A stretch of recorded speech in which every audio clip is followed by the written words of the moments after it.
At Arizona State University, we're bringing world-class education from our globally acclaimed faculty to you. Earn your degree from the nation's most innovative university. Online. That's a degree better. Learn more at asuonline.asu.edu.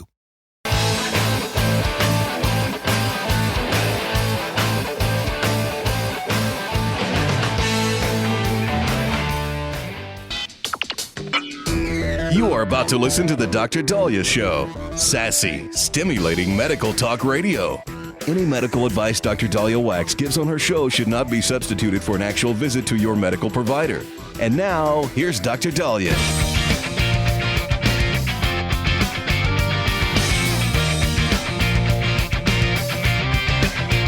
All right. We are back on the Dr. Daliah Show, 1-877-DOC-DALI, 1-877-DOC-DALI. So over the past few years, there have been calls from the Democrats for older individuals in government or Supreme Court justices to maybe be termed out due to age. And, well, interestingly, that's been really quiet the last few months or this administration, because now the Democrats do not want Trump to replace two Supreme Court justices who are both over 75 years old. And my opinion on the Supreme Court is we shouldn't have right or left judges. Judges are supposed to be neutral, unbiased. I think it's the biggest joke that we have left-leaning judges and right-leaning judges, and we could almost predict what side they're going to take as it pertains to interpreting the Constitution.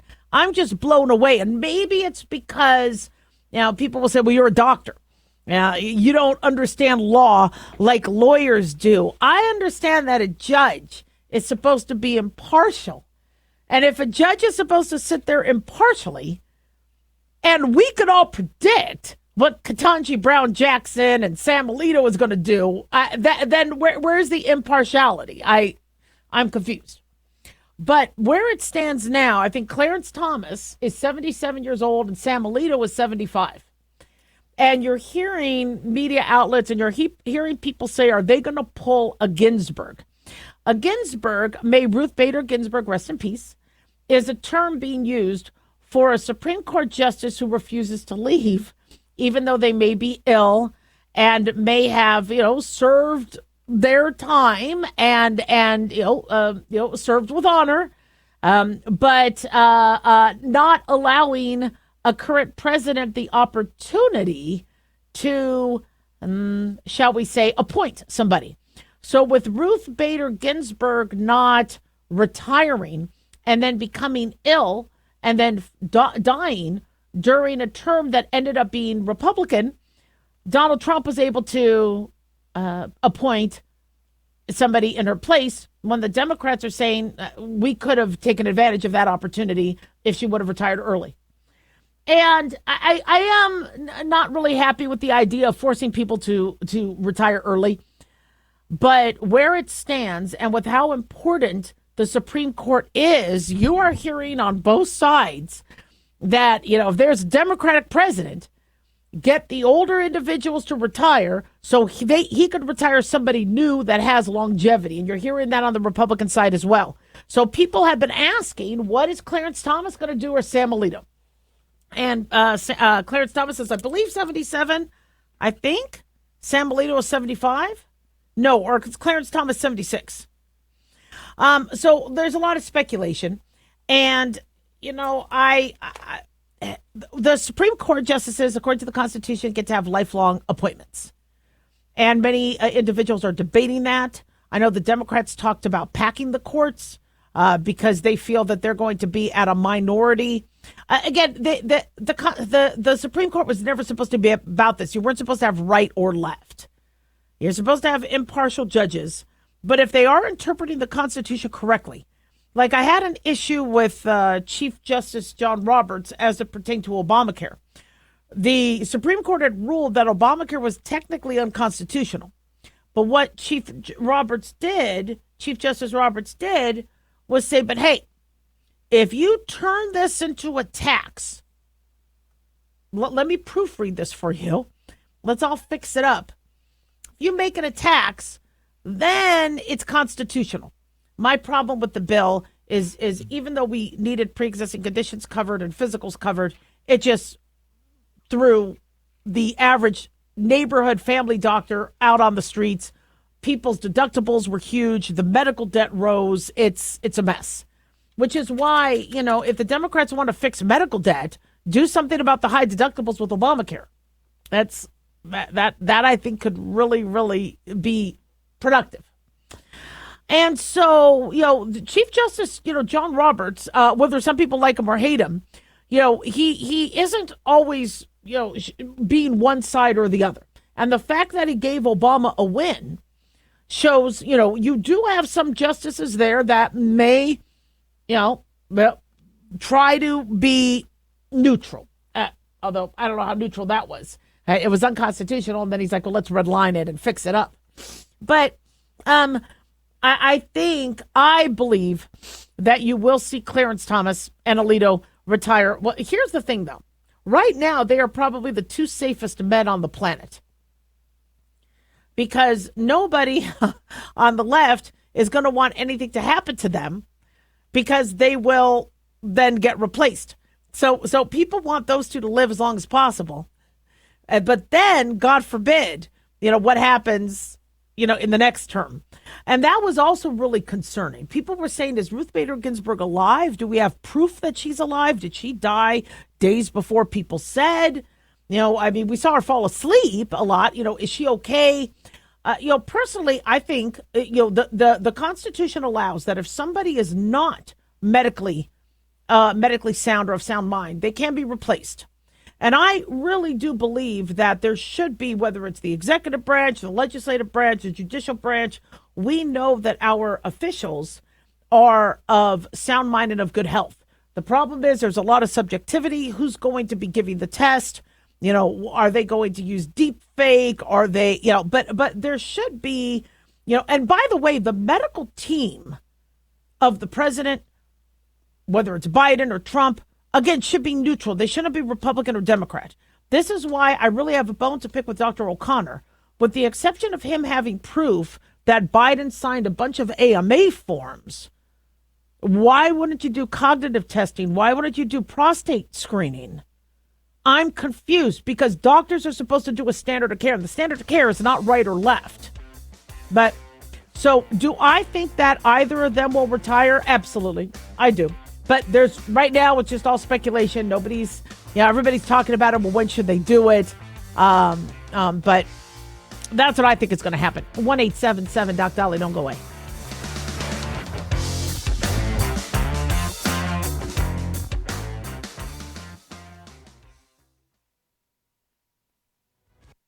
This is an urgent announcement for anyone that's $10,000 or more in debt. Before you make another minimum payment, you need to know there are special programs that can completely free you of your debt. Total Financial Freedom can help you become debt-free in months instead of years. Resolve your credit card debt, signature loans, department store cards, internet loans, and timeshares. Call Total Financial Freedom now at 800-878-6020 for a free consultation. For 16 years, Total Financial Freedom has helped thousands get out of debt. You can feel confident when calling because Total Financial Freedom is A+ rated by the Better Business Bureau. Battling for years and years stuck in the endless cycle of minimum payments could take decades. You have the right to get your debt resolved and substantially reduce your monthly payments. Call Total Financial Freedom now at 800-878-6020. That's 800-878-6020. 800-878-6020. Let's face it, guys, we're living in times where the truth is becoming more suppressed and censorship is increasing at an alarming rate, especially on social media platforms. It's Clyde, and I want to tell you about a safe and secure digital playground we put together just for you. It's aftermath.media. You get access to thousands of Ground Zero archives and podcasts, along with our private social media groups with your basic membership starting at only $7 a month. Each subscription includes tech support, access to the RSS feeds, along with our own chat room and Telegram channel. In addition, the premium membership includes research study groups, webinars, a document and movie library, a live video stream of Ground Zero, a monthly Zoom chat with me, and other bonus content. Be sure to check out our yearly specials as well. Sign up today while you're thinking about it. Sign up at aftermath.media. Again, that's aftermath.media.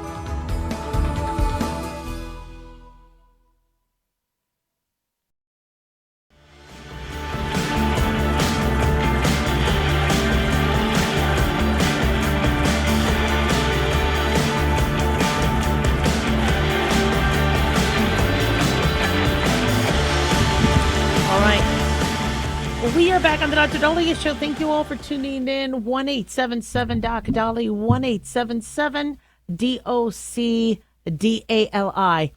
So we are seeing parents who are able to take advantage of these grant money to pick a school that's not public. We see these cities struggling or states struggling to keep up. In fact, Arizona's voucher program is costing $20 million. And I don't think they have enough to support the parents trying to flee public school. Tucson Unified School District, based in Tucson, Arizona, which is a southern city in Arizona, is facing financial and enrollment struggles after universal school choice passed in 2022. According to KGUN, approximately 4,000 students used vouchers to either go to private schools or be homeschooled. And the trend of parents, right, I guess, cost the school district at least $20 million. See, they lose money. The school district loses money when they don't have student enrollment. I know the Clark County School District had noticed a huge drop in enrollment as well with individuals. When that happens, they lose money. And then vouchers allow parents to send their schools outside. And it was an $800 million program in Arizona that gave parents $7,000 to put towards their children's tuition.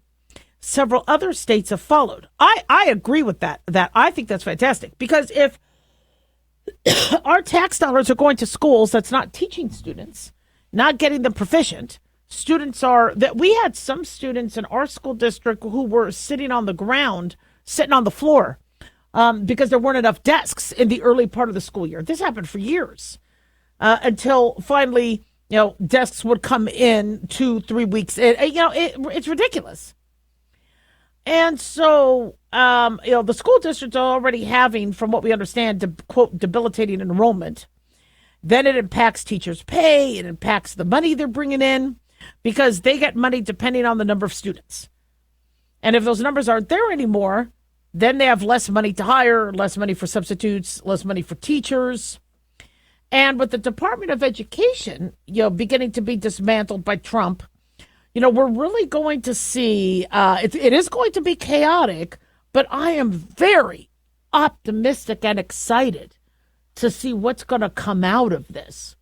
I've already told you how schools should be. Hardcore, or the core classes, 20-minute long sessions in the morning.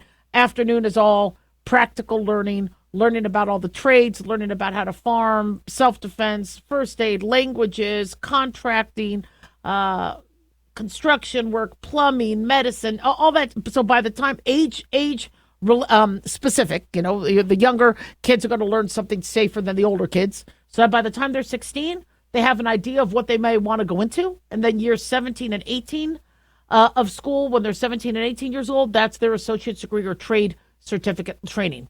And by the time every kid is 18, it doesn't cost the taxpayers any more money. By the time these children are 18, they get to already be able to work in the workforce because they have their trade certificate or an associate's degree. And so, they're pretty well-rounded. So I'm interested to see, though, what's happening. I'm noticing already that a lot of kids are being homeschooled. One of the big impetuses of that was the vaccines. Parents did not like the vaccine program. They wanted to protect their kids from too many vaccines or the COVID vaccine, even though I really think these kids need to be vaccinated for polio and a lot of the things that are out there. I support vaccines, but a lot of parents said with the COVID vaccine, that was the last straw. We're done. And they pulled their kids out. And now other parents are like, my kid can't read, write. They're getting bullied at school. There's school shootings. I don't want my kids to go to school. I'll homeschool them. And what a lot of parents can do is they can find 4 other families and then set up these little school pods where Mondays one parent administrates the homeschooling and the kids are all together. The next day another parent does. So each parent gets 4 days off a week, and one parent takes over and they do the homeschool. This way the kids get to be with other kids and they get to do projects together. Now, and using these pods, and they could work with other pods. And I think we're going to see parents take this on, and they're going to feel a lot better about what their kids are learning. Now, I'm mixed. What I learned in school, true, I could learn now the math online, the reading online, but you really learn differently when you're in class. I loved the way I went to 12 schools, and even though I didn't like the schools, I didn't like the bullies, I got to tell you, the way those teachers taught, they could teach. And boy, math came easy for me. Metrics still hard. I never really learned metrics well, and that's because I went to so many schools that I kept missing the metric lesson. But, so I had some teachers where, damn, they could teach. And especially my science teachers. Gosh, I loved my science teachers. But nowadays, people are like, well, I could get my math online. I could get my science online, my history online. I read, I take the test. I read, I take the test. So what are kids missing then? Well, online, it's limited. You're not learning the same way. So you really need to have the in-person instruction. You need to do the games. You need to do the times tables. You need to do, there's a lot of things that kind of work different levels of your brain functioning. But also a lot of school was how to deal with other kids. I did not like being bullied, but I got to tell you, I figured out how to handle the bullies. And the interactions with other people was very important. If these kids who are homeschooled can still be around other kids, could still do sports, I think sports is fantastic. Get these kids in sports, because then they learn how to deal with other players. They learn how to deal with adversity. They learn how to partner. They learn how to work as a team. They learn how to deal with the coach. They learn how to lose, and they learn how to win. So if your kid is in sports, I think that's going to help satisfy a lot of that. But, eating alone in a lunchroom, having somebody throw their stale roll at your head, or snapping my bra. I couldn't stand that when people would snap the back of the bra. Actually, it was usually my friends doing that. They'd sit behind me in class and snap my bra. I'm like, really? But most of what I remember in school was the social aspects of it. And so we do have to make sure kids are social. To staying at home and learning from home, like we did with the lockdowns, was not healthy. So even though a lot of us do support homeschooling, I still have to speak out against kids not being around other kids. We do have to get kids to learn to work, that you have to work as a team. You have to do group projects. I think that's important because that's what you have to do later in life. But right now, I don't think the schools are teaching enough life skills. Get these kids exposed to all the trades. Get these kids learning how to farm, how to cook, how to hunt, how to fish, how to start a fire, self-defense, first aid. And the afternoon learning could be so practical that they want to learn. Kids don't want to sit on their ass for 50 minutes being told what to do. They want hands-on. And what would have to happen, though, is because of people like me that moved 12 schools, so I miss a lot of the same, depending on the track, you end up missing a lot. Like, I never got the lecture for fewer or less, which is why I always use that wrong. I got Beowulf 3 times. Schools could be consistent in all of this. So if you move to Colorado, if you move to New Mexico or Albuquerque or Miami, you'll get the same, you're on that track. All 5th graders, the month of February, are getting farming and Spanish, let's say. Or, and so there's a little bit of leeway for people who miss work or miss school, etc. But it's consistent. So if you move, you still get the same studies and the same coursework. It might require then a Department of Education to then organize that. But right now, the Department of Education has failed so miserably. It's costing so much money. And states have a better idea of what their local school districts need. But the local school districts are failing. The fact that you have so many parents say, I am taking my kids out of school. Now homeschooling, that's a big commitment. If you're going to pull your kid out of school, what are you going to do for 5th grade, 6th grade, 12th grade? I mean, these are things that I understand a lot of people have had huge success, but, understand that it's a commitment. And do you have that committed? And I really think you should group together with other parents. That pod system works really well. 1-877-DOC-DALIAH.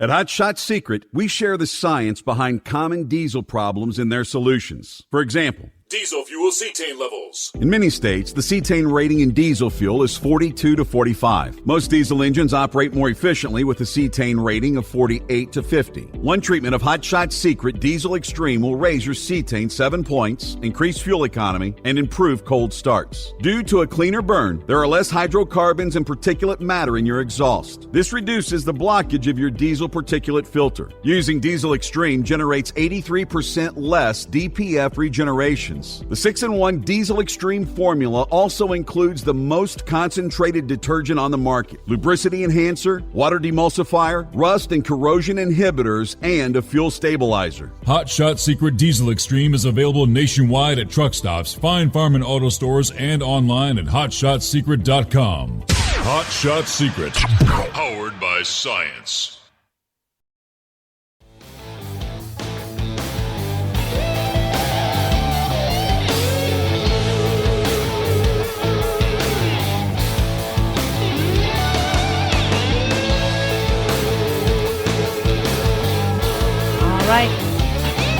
We are back on the Dr. Daliah Show. Thank you all for tuning in.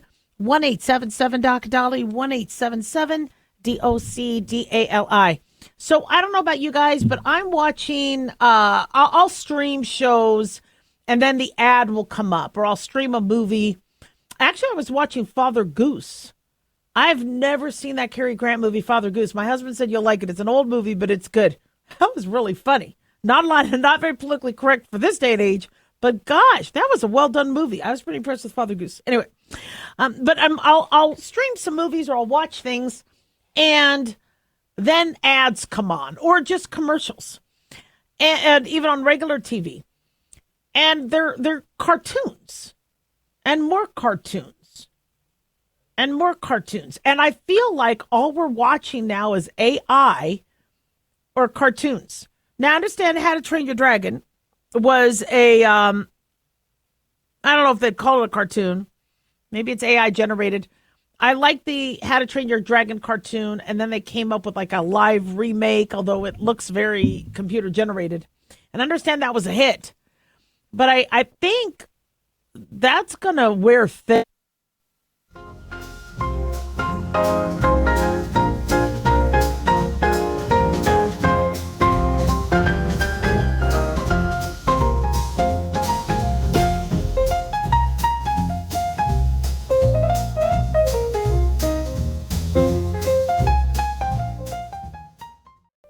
All right, so these emu commercials are pretty stupid. I don't really want to see an emu or an ostrich or whatever the heck that is, running around the screen. But there's a lot of pressure for AI in medicine. In fact, there's been media articles saying medicine is really lacking and they need to get their butts into gear as it pertains to AI. And so we're being told that the Icahn School of Medicine at Mount Sinai has become the first in the nation to incorporate AI into its doctor training program, granting access to OpenAI's ChatGTP. I wouldn't brag about that. I don't want students learning from ChatGTP. Now, maybe I'll have a better attitude, but I'm not liking what's coming out of AI's mouth. And I'm Gen X, so I'm a little more old school. I'm a little more stubborn. I'm a little more set in my ways. But gosh, how I was trained, not that I would wish that on everybody because I was trained by some real jerks, but some of the individuals who trained me, boy, did they teach me well. I was taught by teachers. And here's this school bragging that they're going to incorporate ChatGPT. Am I missing something? I don't know if I would brag about that. That screams laziness to me. That you need to figure out somebody's anion gap. You need to calculate the fluids somebody needs. You need to understand their osmolality. You need to, in medicine, you use math, you use calculus, you use your hands, you use so much critical thinking. And I don't think I want students learning from ChatGPT. But why is this school taking this on? Because that's where academia is going. We don't have to hire professors. We don't have to spend 6 figures on a professor. They could get their education from OpenAI or ChatGPT. And, so there was a student that was interviewed, says he uses it to prep for surgeries and to improve his bedside manner when explaining complex diagnoses to patients. If you need a computer to help you with your bedside manner, that's a problem. I taught bedside manner and humanism. Maybe ChatGPT will say, smile, inflect your voice. It's practicing. It's role playing. It's, putting yourself in the patient's shoes. And I think all these industries are trying to find an excuse to use AI to save money. They want to claim, just like with Walmart and robots and Amazon, they're saying, look, we're not firing anybody. This is to enhance the customer's experience and to free up staff to talk to you. Well, we all know that was BS because people got canned the next month or the next year. So what you're seeing now are companies going, we're going to save money. We found a way to make a commercial a cartoon. We found a way to make an HR training module in cartoon. We and maybe I shouldn't be using the word cartoon or animation. We found a way to teach medical students without paying for a professor to actually do it hands-on. But it's under the guise of look at how we are enhancing the education. Everybody needs to learn how to use AI. Now, mind you, I like AI. I am going to appreciate it. I'm going to embrace it and things. But don't be BSing me, acting like it's enhancing an experience. And we did this to ourselves. People don't like people. They think people will spread COVID and other diseases. They think people are rude. They think people will steal from you. They think people will assault you. They think people will get you in trouble saying something politically incorrect. So to protect themselves, they can now use OpenAI, ChatGPT. If somebody says something that's politically correct, they could blame it on the software. If somebody, it's a guise for humans to not use humans. And we did this to ourselves. Before, that human was amazing. I would walk into a Home Depot or a Lowe's, and I got to tell you, anybody standing there still will be so knowledgeable. But once you have fewer employees, once you have fewer people working, like truckers, God bless our truck drivers, but enough of them. The average younger person is not really looking at trucking, especially if they like to smoke marijuana, because you can't have marijuana in your system if you're a truck driver. So what do we do if we lose our truck drivers? So people say, well, let's do autonomous vehicles, or we'll come up, it's like, I really need people. I want people. I want a dentist. I want a dental hygienist. I want a hairstylist. I want individuals who work with their hands. I want construction workers. I want electricians. And those people for now are safe until they come up with robotics that could replace them too. We are going to be replaced. And you're already seeing that. And I'm sick of watching all these. Everything around me is an animation now. All you see are animations. And I don't want to be watching cartoons. But it's saving them money. And these companies are saving money at our expense. And I got to tell you, I'm not buying your product.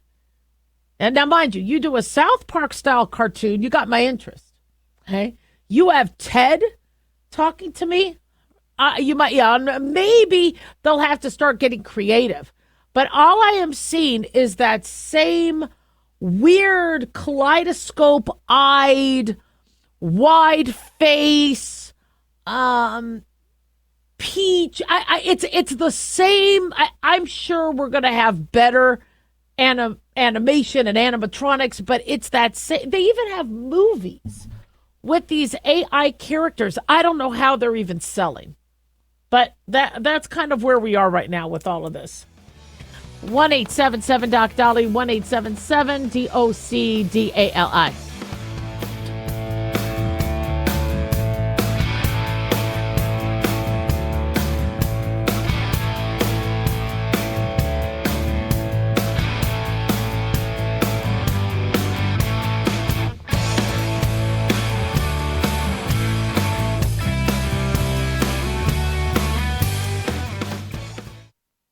Dr. Daliah here. Are you tired, burned out, gaining weight, succumbing to the daily pressures of life? Well, how's your dopamine doing? How you feel right now, how you'll feel an hour from now, and how you'll feel next week is completely reliant on your dopamine. Our daily motivation and willingness to push through challenges depends on the intricate chemical process dopamine provides. Christian Kalikas and I created Deploying Dopamine, a book that tells you what dopamine is, when it dysfunctions, and how to successfully deploy it when needed. Find Deploying Dopamine on Amazon today. Check it out. Carl Amari here to tell you about our newest website for old-time radio lovers. It's 100radioshows.com. At this site, there are 5 old-time radio shows waiting for you to download free as our gift to you, and be sure to browse the additional 700 old-time radio shows available to you for 70% off by using the promo code RADIO at checkout. This is a limited-time offer, so log on to 100radioshows.com. That's 100radioshows.com. Have you ever thought you'd like to buy and sell houses but didn't know how or where to get the money? My name is Ron LeGrand, and over the past 40 years, I've bought over 3,000 houses without using my money or credit, and taught thousands to do the same. Today, even in a virtual environment, we buy nice houses in nice neighborhoods using no banks, realtors, contractors, or other costly entanglements, and build huge cash flow and wealth without the hassle of tenants, all without credit and little or no money. You don't need a license or experience, and I'll show you exactly how it's done. Text FREE to 99799, and I'll send you my free training. I promise you I'll change the way you think about real estate and open the door to a new lifestyle that doesn't involve risk or rehabs and can quickly replace your current income. Text FREE to 99799, and let me show you how to take your life back and build cash flow and wealth from your home. That's FREE to 99799. Again, FREE to 99799. Dr. Daliah here. Are you tired, burned out, gaining weight, succumbing to the daily pressures of life? Well, how's your dopamine doing? How you feel right now, how you'll feel an hour from now, and how you'll feel next week is completely reliant on your dopamine. Our daily motivation and willingness to push through challenges depends on the intricate chemical process dopamine provides. Christian Kalikas and I created Deploying Dopamine, a book that tells you what dopamine is, when it dysfunctions, and how to successfully deploy it when needed. Find Deploying Dopamine on Amazon today. Check it out.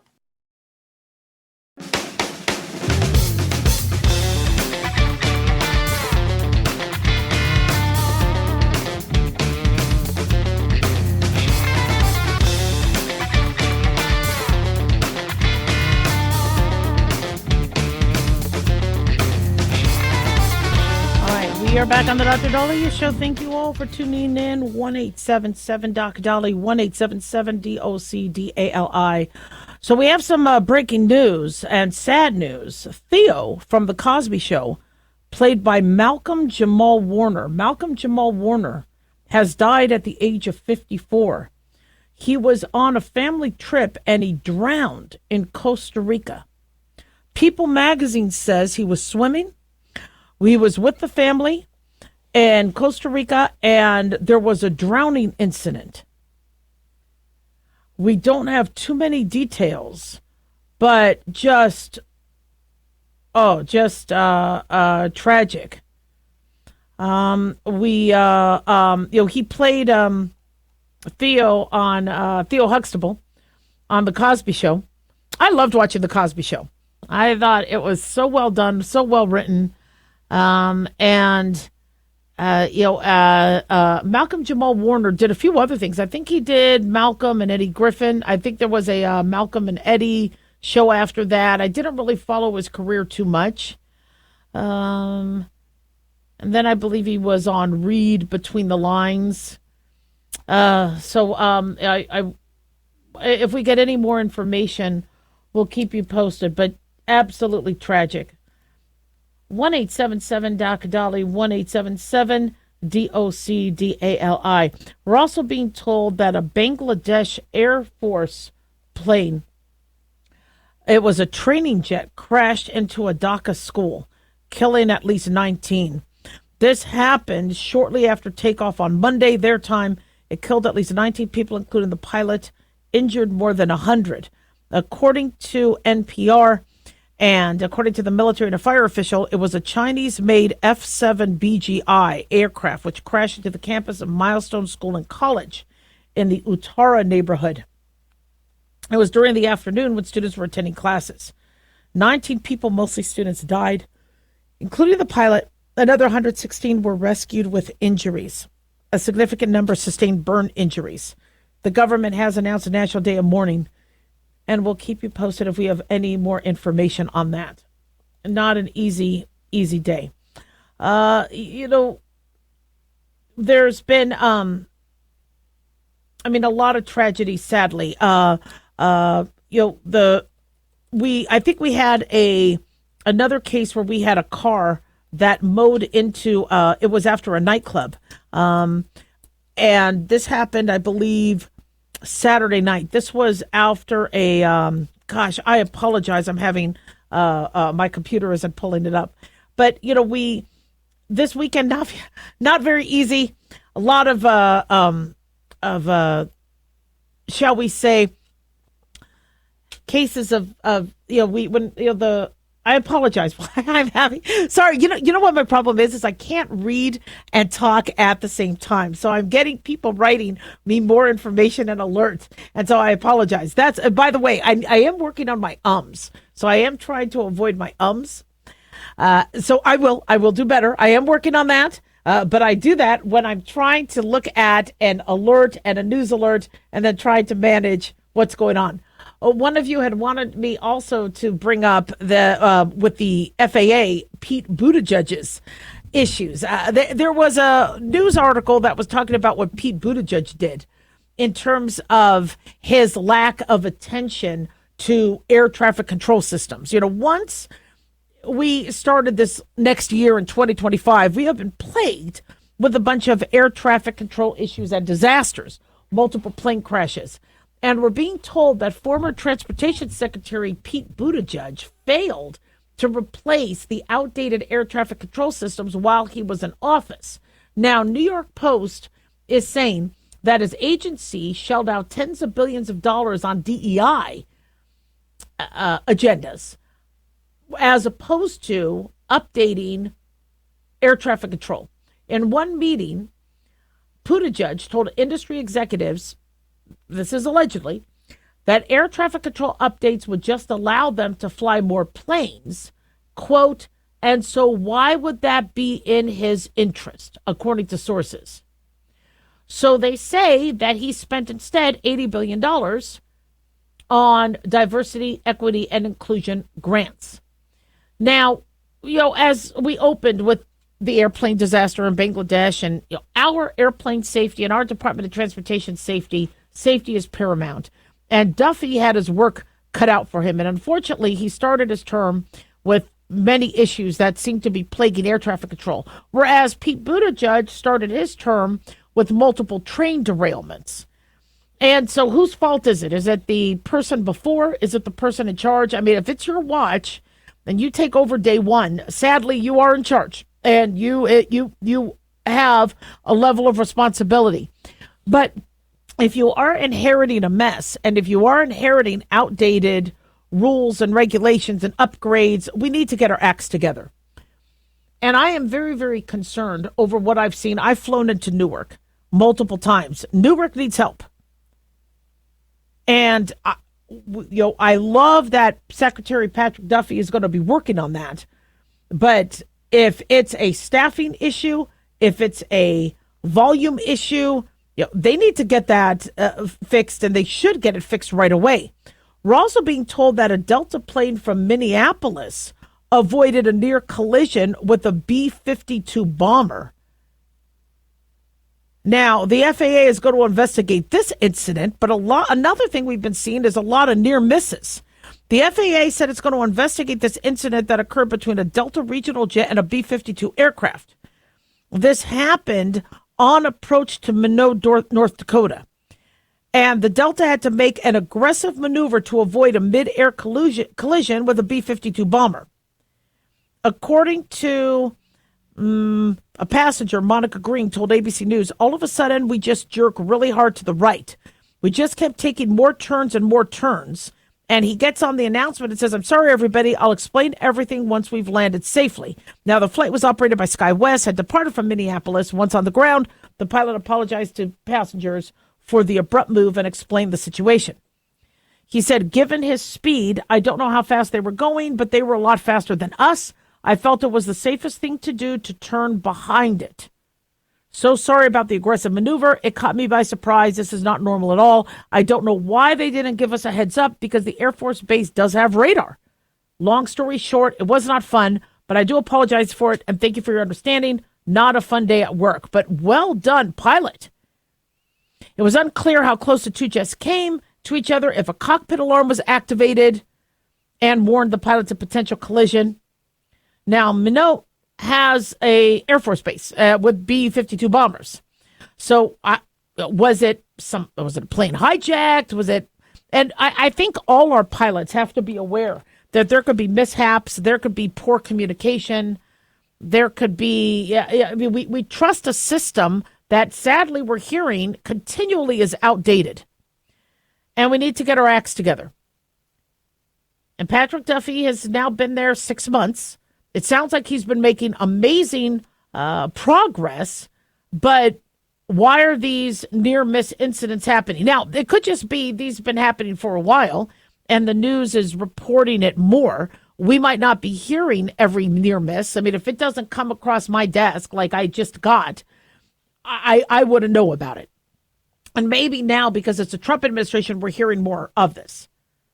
And again, we learned about the train derailments during Pete Buttigieg's reign because of Palestine and what happened with that train derailment and other derailments that were, from what I understand, there's 1,100 train derailments a year. That was a number I was told. So the Department of Transportation has a work cut out for them. But yes, we do need to upgrade any system that is archaic and outdated. 1-877-DOC-LA.